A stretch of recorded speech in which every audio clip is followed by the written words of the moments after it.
That's the power you have.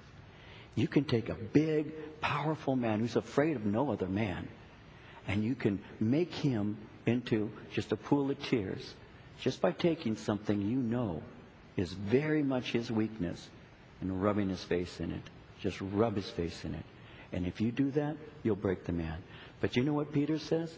He says they observe your chaste behavior. Not only that, but they also observe your fear. Now, he's not saying this fear some women have of their husband. Oh, no, he's home. I'm afraid. No, he's not talking about that.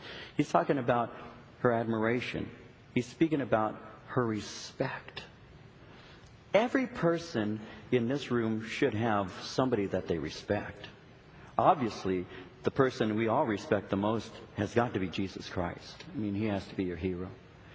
But a long time ago, when Marie and I began to date, and I knew that it was moving more towards marriage than just a friendship, I made up my mind, even from the very beginning, that I wanted to be somebody she respected, somebody that she admired. I wanted to be that man in her life, and I still to this day want to be that number one man in her whole life that she admires more than any other man. I want it to be me. And that's what he's looking for, that admiration. You know, that sense that the man that you're married to is the greatest man in the world. He's the greatest husband. He's the greatest father. He's just a great worker. He's a great guy. He wants to know that somebody thinks of him that way, because he knows he's not. Because I know I'm not. I know I'm not handsome, and I know I'm not intelligent, and I know I'm not rich. I know I'm not big. I know I'm not any of that. But if she thinks I am, that matters. That matters. At least one person thinks I'm special. And it changes my life. It keeps me strong. It keeps me faithful. It keeps me in love. Because I don't want to disappoint her. I want to be that man to her. And this man watches. He watches his wife. That's why, I've seen this and it's so sad. That's why when a wife disrespects her husband, that's why that's so bad. When she makes him the butt of a joke, or says to her friend, oh, you don't know him, he's such a slob, or he is this or he's that. I have seen husbands who, it just breaks them. It just makes them feel bad. Like, why'd you marry me? If you think I'm that bad, why? And I've seen, you know, I have a disadvantage in this. I really do. And it's that I grew up in a home with a mom who absolutely adored my father. I mean, I grew up with that. When we had dinners and as a family, when we were all younger, into our early teens, we ate we ate meals together all the time. And my dad came home at the same time, and my mama would serve us at the table, and my dad would be seated, and the kids, and more often than not, my mom wouldn't even be seated at the table. My mom very seldom actually sat down with us. She always was standing, and she had her plate on the sink there, and she would eat, and then she was by the stove. And so she'd turn to my dad, and she'd say, Frank, what do you want? Do you want something? And my dad would say, could I have some more? And Mama would walk over there and pick it up and serve him, bring it back. She did that for him in front of us all of our lives. And my mom did that with us. And she did that until the day she went home to be with the Lord.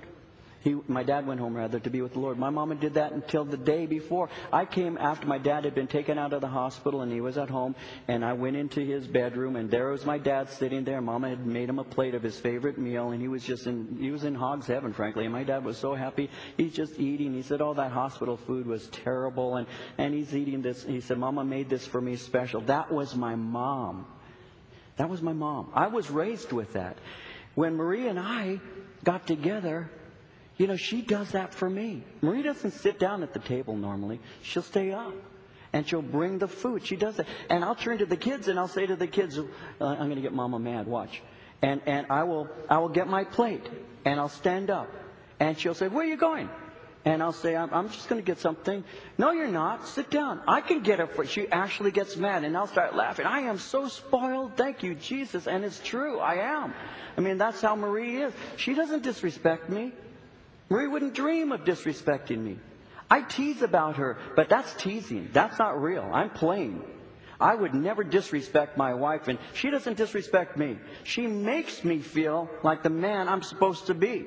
And she does it in such a way that it creates in me a desire to serve the Lord even more faithfully. That's what Peter's talking about.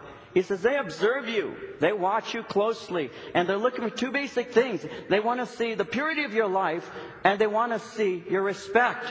Because the way a man spells the word love is the way that Aretha sang it. R-E-S-P-E-C-T. That is what love is to a man. When you respect him.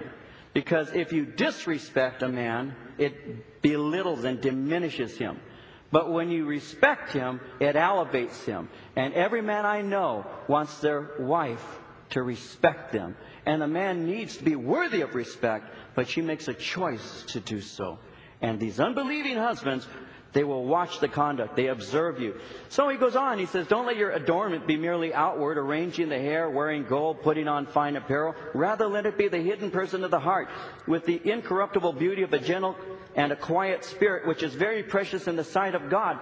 A woman's beauty, her femininity, is not on the outside. The world tells you it's the way you wear your hair, it's the clothing that you wear, it's the kind of shoes that you have, it's the purse that you have, it's your weight, it's your complexion, it's the color of your eyes and the color of your hair, it's your body size. They will tell you that, and so many, it's so sad, so many women unfortunately have bought into that image, like the man doesn't care about your heart, and that's just not true. I was attracted to Marie primarily by her character. There was something about this young woman that was different than any other woman I knew.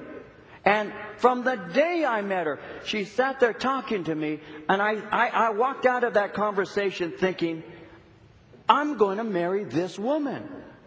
I'm going to marry her. I met the woman I'm going to marry, which to me is amazing because she wasn't saved. God saved her in my study 2 weeks later. And we didn't start dating for another month and a half. But I saw in her something that I'd never seen in anybody else. It was so attractive to me. It was just the very first date we ever had. I picked her up at her place at 11 o'clock in the morning, before noon, 11 o'clock. We went out with another couple of friends of ours, and we were together until 1 in the morning, talking. We talked nonstop for 13 hours. Just talked and shared, and she talked to me about what she's going to college. I talked to her about my schooling. We just talked, and I dropped her off. And do you know that's been the pattern of our relationship from the very first date? From the very first date.